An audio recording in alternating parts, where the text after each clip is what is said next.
구약 성경 신명기 16장 9절에서 12절 우리 다 같이 읽도록 하시겠습니다. 7주를 셀지니 곡식의 낫을 대는 첫날부터 7주를 세어 내 하나님 여호와 앞에 7절절을 지키되 내 하나님 여호와께서 내게 복을 주신 대로 내 힘을 헤아려 자원하는 예물을 드리고 너와 내 자녀와 노비와 내 성중에 있는 내 인과 및 너희 중에 있는 객과 고아와 가부가 함께 내 하나님 여호와께서 자기의 이름을 두시려고 택하신 곳에서 내 하나님 여호와 앞에서 즐거워할지니라. 너는 애굽에서 종되었던 것을 기억하고 이 규례를 지켜 행할지니라. 아멘. 할렐루야. 오늘은 맥추 절기입니다. 이스라엘 백성들이 절기를 지키는 가운데 농경사에 추수와 연관된 절기가 두 절기가 있죠. 하나는 맥추절기요, 또 수장절이며 또 장막절인 초막절이라고 하는 그 절기입니다. 근데 1년에 2번 이 곡식을 거두는데 전반기에는 밀과 보리를 거둬서 맥추절이라, 그래서 출애굽기 32장인가요? 맥추절기를 지키라 그렇게 말씀하시고, 후반기에는 포도와 무화과, 감람나무, 주로 과실의 열매들을 거두어서 하나님 앞에 드리는 절기가 초막절 절기입니다. 그런데 이 맥추절, 이 절기를, 이 3대 절기를 출애굽기, 신명기, 민수기, 신명기, 가나안 들어가기 전에 3번씩 공식적으로 모세의 입을 통해서 하나님은 그 백성들로 하여금 지키라고 명령을 하셨습니다. 근데 왜 그렇게 가나안 땅에 들어가면 이런 절기를 지키라 그렇게 말씀을 하셨는가? 무슨 이유인가? 단순히 그것이 절기만이 아니라 오늘날 그 당시의 절기만이 아니라 오늘날 우리에게 주시는 이유가 분명히 있을 것이에요. 우리가 오늘날도 지키는 절기, 또 그 당시 이스라엘 백성들도 이 절기를 지킬 때 분명히 하나님이 의도하신 게 있어요. 그거를 우리가 알아야 오늘 우리가 맥주절을 지킬 수 있는 것이죠. 그건 모르고 곡식을 그냥 갖다 바치는 거야, 이렇게 생각을 하면서 절기를 드릴 수는 우리가 없는 것 아니겠습니까? 우리는 농사도 짓지도 않는데요. 그래서 오늘 말씀을 살펴보니까 왜 맥추절을 지키려고 말씀하셨는가 하면 9절에서 10절을 우리가 한번 다 같이 한번 읽어보겠습니다. 시작. 7주를 셀지니 곡식의 낫을 대는 첫날부터 7주를 세어 내 하나님 여호와 앞에 7절을 지키되 내 하나님 여호와께서 내게 복을 주신 대로 내 힘을 헤아려 자원하는 예물을 드리고 그랬습니다. 즉 맥추절을 지키는 것은 중요한 것이 자원함으로 드릴 뿐만 아니라 힘을 헤아려 드리라고 하는 것이죠. 이 두 가지의 의미가 있습니다. 자원한다라는 말은 스스로 원해서 드리는 것이죠. 그러니까 6개월 동안 너희가 얼마나 스스로 원해서 드렸느냐, 그걸 전반기의 맥추절을 통해서 그 백성들로 하여금 상기시키도록 하는 거죠. 우리가 습관을 따라서 들을 수도 있고, 또 강조해서 들을 수 있고, 또 억지로 들을 수 있잖아요. 그런데 본문의 말씀에 보면 자원해서 드리라고 하는 거예요. 그 다음에 또 힘을 헤아려서 드리라는 거예요. 헤아리라는 겁니다. 내가 얼마나 거뒀는가, 계산적인 부분이 있겠죠. 근데 여기서 헤아리다라는 말은 굉장히 주관적입니다. 쉽게 말해서 소출이 적나 많나 많은가 헤아리라는 것인데, 자기가 자원해서 헤아리는 것에는 주관적인 부분이 많아서 다른 사람이 볼 때 야 저게 뭐냐, 그런데 당사자는 야 너무 많이 거뒀어, 감사하네, 난 정말 이것만 해도 감사해, 이렇게 생각하는 사람이 있는 반면에 야 저 사람 복을 받았는데, 근데 그 사람은 아이고, 내가 이까진 게 복이야? 이렇게 생각하는 사람이 있다, 이거. 모든 것이 그래요. 그러니까 헤아리라는 말은 하나님 무엇 때문에 헤아리라 그랬어요? 정확한 계산적인 수치를 가지고 내기 위해서 헤아리라고 그러겠습니까? 그게 아니라 잘 헤아려서 그 헤아림을 통해서 얼마나 너희가 믿음으로 헤아려서 그거를 거기에서 감사를 끌어내는가, 이걸 보기를 원하시는 것이죠. 그래서 고린도후서 9장 6절에 7절 보면 이런 말씀이 있죠. 이것이 곧 적게 심는 자는 적게 거두고 많이 심는 자는 많이 거둔다 하는 말이로다. 각각 그 마음에 정한 대로 할 것이요. 그건 자원하는 것이죠. 또 인색하거나 억지로 하지 말지니 하나님은 즐겨내는 자를 사랑하시느니라 라고 말씀합니다. 그러니까 억지로 하면 헤아리고 나서도 이게 뭐야? 그렇게 될 수가 있어요. 그러나 이게 자원하면 야, 감사하네. 그럴 수 있는 거죠. 똑같은 상황에 어떤 집안은 감사가 넘치는 거예요. 똑같은 상황에 어떤 집안은 감사할 줄 몰라요. 서로 원망하기 바쁘고 불평하기 바빠.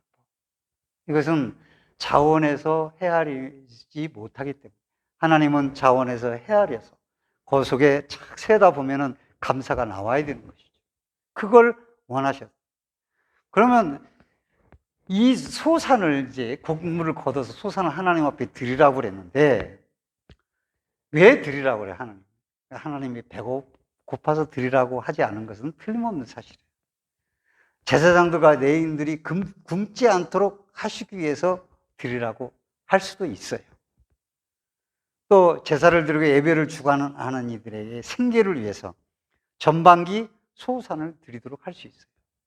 응? 제사와 제물도 그렇잖아요. 제물을 드리면 태워도 드리고 또 제사장과 레위인들이 나눠 먹고 또 화목제물 같은 경우는 드린 사람들이 이웃과 나눠 먹고 그래요. 그러니까 태워드린 것은 하나님이 다 이런 거 기름지고 막 내장 이런 거는 태워드리는 거예요. 사람이 못 먹는 거 하나님 앞에. 그러니까 하나님이 받으신다는 거죠. 하나님이 그것 먹고 흠양하고 어우 기분 좋다 이러려고 그걸 바치라고 하는 건 아니시잖아요. 그러면 그것이 제사장들의 생계를 위한 것이라고 우리가 생각할 수도 있어요. 그런데 그걸 위해서 드렸을 때 하나님이 기뻐하시고 내가 나에게 드린 것으로 받으신 것이에요. 또 바친 자가 먹고 마시며 이웃과 함께 나누는 재물도 하나님이 내가 받은 거다 생각하고 받으신 것이죠. 그래서 이것이 이제 사실 하나님이 그것을 드시는 것이 아니라 그것을 드신 것으로 하나님이 받으신 것으로 취급하고 레위인과 제사장들이 취하도록 했고 또 드린 자도 먹도록 했고 나누도록 했습니다. 거기에서 무엇을 일깨우기를 원하셨습니까? 그건 그렇게 함으로써 하나님이 당신이 그 기름진 것을 그 연기를 흠양해서 배부르다라고 해서 그렇게 세상 우상들과 같이 그렇게 하신 것이 아니라 그렇게 그 제물을 드림으로써 하나님께 대한 마음을 바치기를 원하셨다고 하는 것이죠.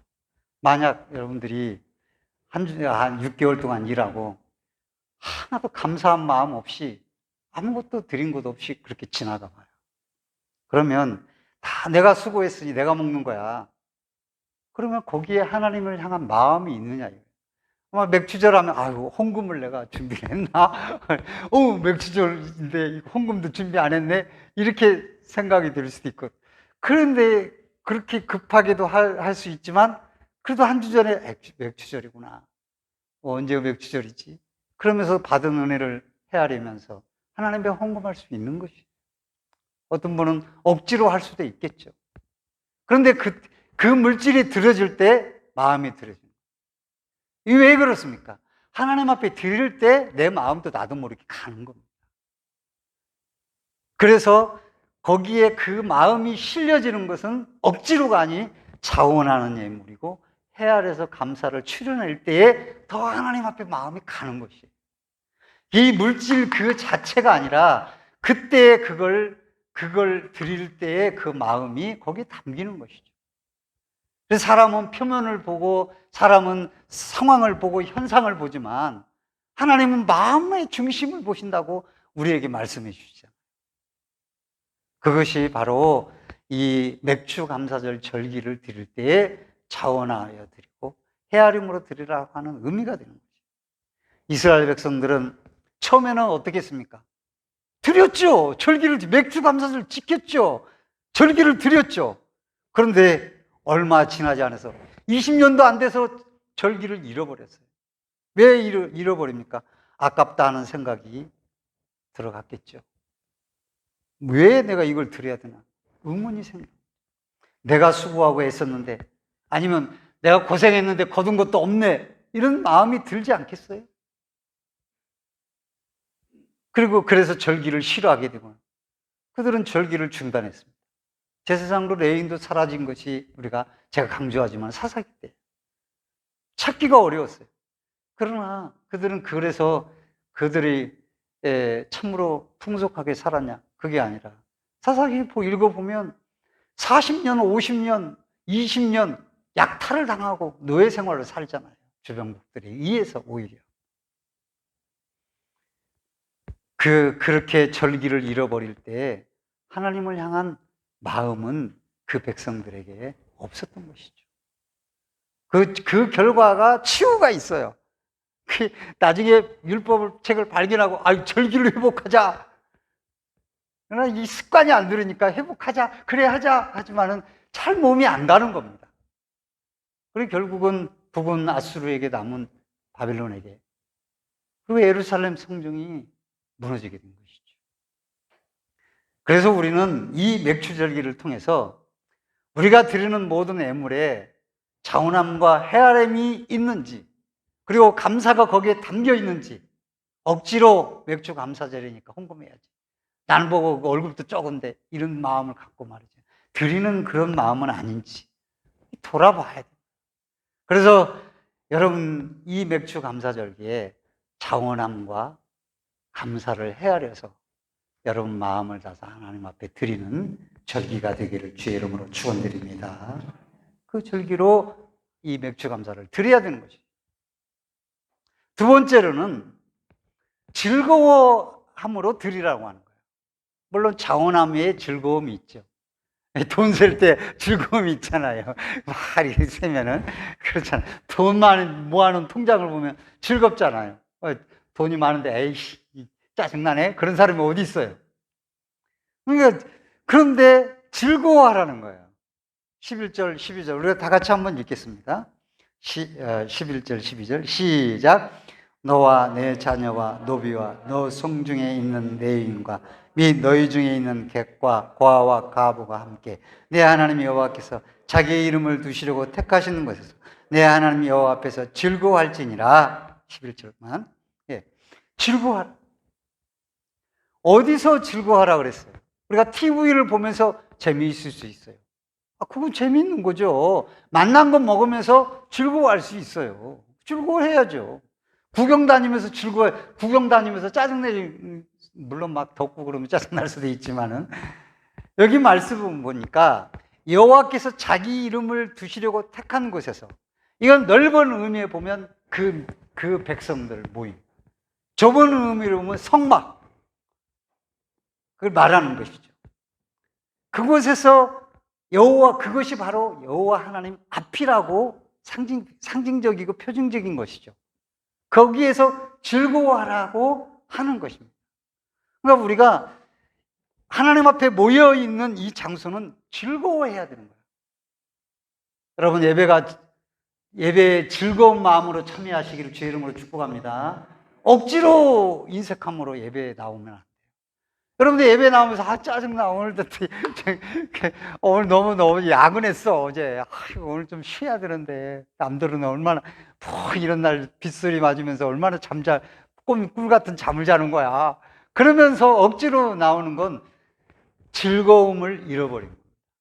그러니까 맥주절기에 그래, 우리가 드릴 때, 평상시에 제사를 드릴 때, 예물을 드릴 때, 하나님의 성전에 모일 때, 그래 내가 즐거움으로 모여야지 라는 것을 최종적으로 이렇게 모으는 거예요. 추적하도록, 상기시키도록 하기 위해서 이렇게 즐거워하도록 맥주절기를 드리는 거예요. 맥주절기가 오는데 아우 짜증나 이러면서 모여가지고 짜증난다고 해서 집에 갔으면 이렇게 예배를 드린다고 하는 것은 그거 잘못된 거예요. 그럴 때 그런 짜증난 예배라고, 억지 예배, 짜증이라는 말은 좀 삼가야 되겠죠. 억지 예배, 말라기 시대 보면 억지 예배 나오잖아요. 그래서 하나님이 소원이 있잖아요. 어떻게 하면 내가 문을 닫을까? 성전 문을 닫았으면 그 백성들이 억지로 나와 예배 드리기 때문에 그런 것 아니겠어요? 감사한 마음이 있어요. 예배 드리면서 즐겁지가 않아요. 그래서 저는 그렇게 생각합니다. 하나님 앞에 그러면 즐거워하면 어느 정도까지 즐거워해야 되느냐? 그거죠. 조금 즐거워할 수도 있어요. 많이 즐거워할 수 있어요.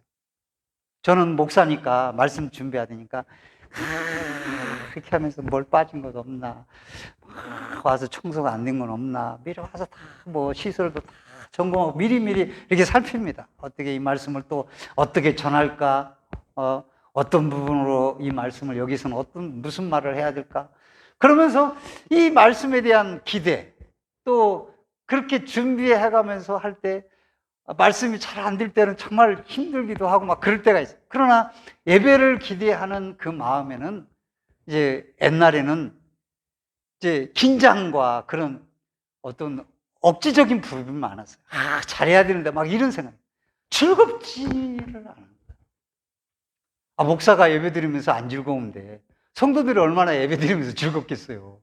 앉아있는 것 자체가 고역이지. 졸리기만 하고. 근데 이 예배의 즐거움을 회복해야 그 즐거움이 퍼져나가는 것이죠. 우리의 삶에. 내가 예배에 즐겁지 않은데 하나님이 그 삶에 얼마나 즐거움을 우리 마음에 주시겠냐 이거예요. 이건 정말 영적으로 중요한 문제인 것이죠. 그래서 여러분들이 예배를 들을 때 즐거움을 회복해야 됩니다. 할렐루야. 즐거움을 회복해야 돼요. 그래야 내 삶에 내가 걸어가는 길에 내가 마음을 두고 살아가는 이 세상도 있고 또 이렇게 함께 동화되어 이 세상에서 하나님이 주시는 즐거움이 우리에게 있게 되는 거죠. 그런데 예수 믿는 사람들이 예배에 즐거움이 없으니까 삶에도 무슨 의미가 없는 거예요. 즐거움이. 그래서 우울증 환자들이 많아. 그러니까 막 직장도 억지로 다녀. 즐거움이 없어요. 삶에.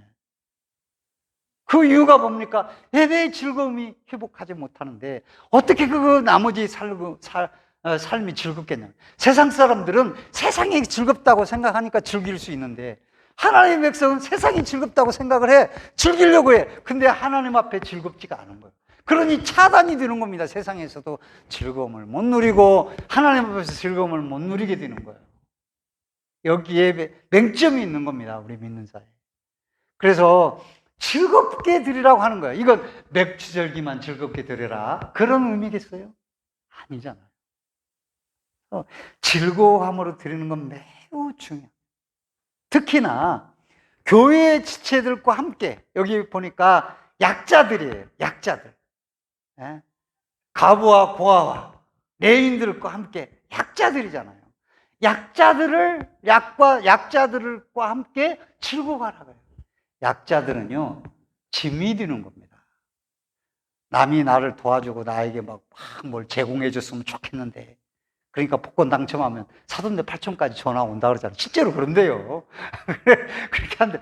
그런데 약자들은 내가 돌봐야 되잖아요. 그러니까 즐겁지가 않아요. 저희 어머니가 내가 물어봤어요. 어머니, 왜 교회 안 가시려고 해요? 얘기를 하시더라고요. 뭐라고 하냐면, 내가 이 몸으로 와가지고 창피해서 못 나가겠다. 그래서 내가 인간적이시네. 그래서 어머니 인간적이시. 아니, 어머니가 아들집에 와 있는 게 뭐가 창피해? 그런 마음 버려. 다음 주에는 나오시오. 그랬더니 알았다고 그러더라고요. 근데 제가 옛날 같으면 무슨 소리냐고 막 그렇게 했을 건데, 노인분이라 그분의 인격을 존중하고 마음 아프지 않게 위해서 지켜보고 어떻게 왜 그런가 살피다가 물어봤더니 그러시더라고요. 그리고 몸에 냄새나고 해서 성도들한테 미안해서 못 나간다 이렇게 말씀하시더라고요. 내가 그러지 말라고, 다 인간적인 생각이라. 마스크 쓰고 있으니까 괜찮다고 그래서 그렇게 말씀을 드렸어요. 약자잖아요. 근데 예를 들면 약자를 보면은 짐이 되니까, 내가 싫어. 요즘 사회에서도 그렇잖아요. 노년들을 싫어해요. 왜? 내가 낸 직장에서 낸 세금으로 저 노인 양반을 돌봐야 된다는 거야? 그러면서 젊은이들이 막 이렇게 손짓을 하고 그러잖아요. 그러나 교회는 그렇지 않다. 교회의 그 약자를 즐거움으로 성도들과 함께 어울려라. 약자들도 포함해서. 강자들하고는, 국회의원들하고는 즐겁게 어울리는 거예요. 아이고, 그러셨어. 이러면서 막 악수 한 번 더 하려고 하고. 예? 그런데 약자들은 돌아보지 않는 거예요. 대화하기 싫어. 이렇게 되는 거예요. 그게 교회에서는 아니라. 연약한 사람, 과부와 고아, 어린아이, 소자, 병든 자, 이런 자들을 짐으로 생각하지 말고 즐거워하라 이거예요. 그들 앞에서. 그렇게 예배를 드려라. 이러기 위해서 맥주절을 지키는 것이다. 그것이 평상시의 삶에도 이어져 가야 된다 이거예요. 우리는 지극히 작은 자에게 한 것이 곧 내게 한 것이라고 마태복음 25장에 주님이 말씀하여 주셨어요. 그래서 이렇게 우리가 약자를 보살피고 섬기고 또 그 약자들과 함께 즐거워하기 위해서는 중요한 게 있어요. 자기 자신을 돌아볼 줄 알아야 돼요. 그래서 이 헤아림도 어쩌게 보면 단순한 물질적인 헤아림보다는 자기의 마음을 자원해서 헤아려 본다는 의미도 드는 거예요. 내 마음을 헤아려 봐요. 그러면 하나님의 은혜로 채워져 있는가를 알 수가 있고요. 아니면 교만으로 채워질 수 있고요. 허황으로 채워질 수 있어요. 교만으로 채워진 사람들은 내가 뭐 감사할 게 있어. 내가 다 노력했지. 이렇게 생각할 수 있고요. 은혜로 채워졌으면 감사할 것들이 많이 드러나겠죠. 네. 그래서 우리가 겸손해져야 될 필요가 있습니다. 겸손해져서 낮아지면 소자도 귀하게 보이고 약자도 귀하게 보이고 나는 겸손한데요. 그런데 실제적으로는 굉장히 교만한 이런 부분에서 교만한 사람들이 있어요. 교만한 거예요. 그런데 자기는 겸손하다고 생각할 수도 있는 것이죠. 그래서 신명기 8장 12절에 말씀을 하셨어요. 네가 가나안 땅에 들어가서 배부르고 아름다운 집을 짓고 거하게 되며 또 내 우양이 번성하며 내 은금이 증식되며 내 소유가 다 풍부하게 될 때에 두렵건대 내 마음에 교만하여 내 하나님 여호와를 잊어버릴까 하노라. 여호와는 너를 애굽 땅에서 종되었던 집에서 이끌어내시고 라는 말씀이 있어요. 노예 생활을 기억하라 이거예요. 그러지 못하니까 주인 됐다고 이제는 폼을 잡고 무시하고 그럴 수 있다 이거예요. 이렇게 하는 것은 옳지 않다.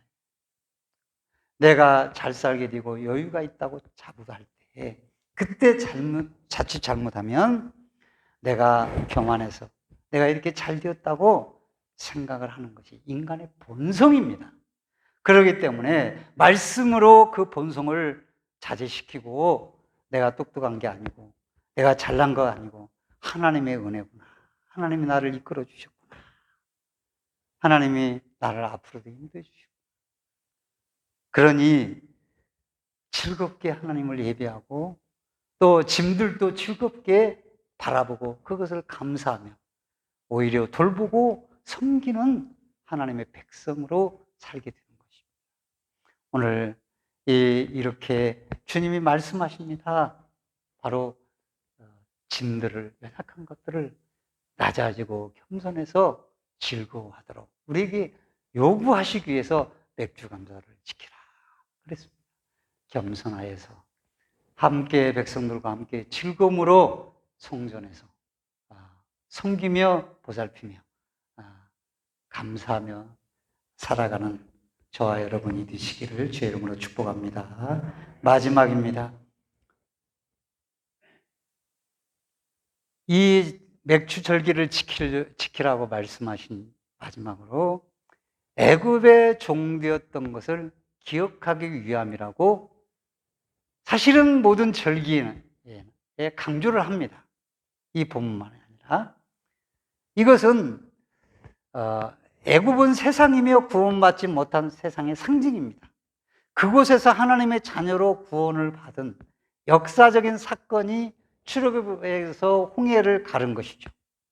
단지 이는 이스라엘 백성들만이 해당되는 것이 아니라 홍해를 가른 같이 휘장을 가르시고 또 그리스도의 몸을 가르셔서 그 물세례가 아니라 홍해의 물세례는 보혈의 피로 씻고 우리를 구원해 주셨어요. 그래서 우리가 구원에 대한 감사가 맥주 감사제입니다. 근데 이스라엘 백성들은 이 감사가 약했어요. 약해가지고 영적 감사가 약해서 자꾸 가나안 땅에 들어가서 오늘 얼마나 거뒀어? 다수하겠네? 못 거뒀네? 이런 것으로 표현하고, 야, 이방인들은 어땠어? 이렇게 그런 것으로 바라보는. 이방인들은 참 남의 그릇은 다 커요. 이방인들 보니까 잘 많이 거둔 것 같아요. 가나안은 농경신이잖아. 바알과 아세라는. 그 신을 섬겨야 많이 거둔대. 그래가지고 자꾸 그걸 바라보는 거예요. 우리는 감사의 기초가 여기에서 무너졌다고 하는 것을 알 수가 있어요. 과거에 애굽에 노예했던 우리를 불러서 예수 믿게 하고 자녀를 삼아 주셨는데 구원에 감사하구나 라는 그 기초하에서 감사를 하면은 모든 게 감사할 수가 있는데 그게 아닌 것이에요. 그래서 감사는 몇 가지가 있어요. 얻어서 하는 감사가 있어요. 즉 자꾸 무언가를 얻으니까 감사하는 마음이 생기는 거예요. 그래서 얻는 것은 참 나쁜 게 아니에요. 많이 얻으면 감사하죠. 그렇지 않아요? 이왕이면 하나 따는 것보다 2개 따는 게 감사할 일이고, 고추를 한 마리를 한 1kg 따는 거 2kg 따면 또 한 근을 따는 것보다 2근을 따면 감사하는 일이고, 감사하잖아요. 돈을 10만 원 벌면 20만 원 벌면 더 감사하겠잖아요. 그러니까 기도를 많이 해서 자꾸 얻으면 감사를 많이 할 수 있죠. 그 감사도 필요하죠. 또 2번째는 비교해서 감사하는 겁니다. 이 비교는 2가지가 있는데요. 다른 이들과 비교하는 거예요. 감사가 잘 안 나올 수 있죠. 다른 집과. 왜? 남의 턱이 커 보이니까요. 항상 감사를. 밑에는 안 보고 자꾸 위를 보거든요, 우리는. 그런데 여기서 감사는 지난날 애굽의 생활을, 노예 생활을 보라는 거예요. 그러니 지금 네가 자유롭고 하나님을 섬기며 사니 얼마나 감사하냐고.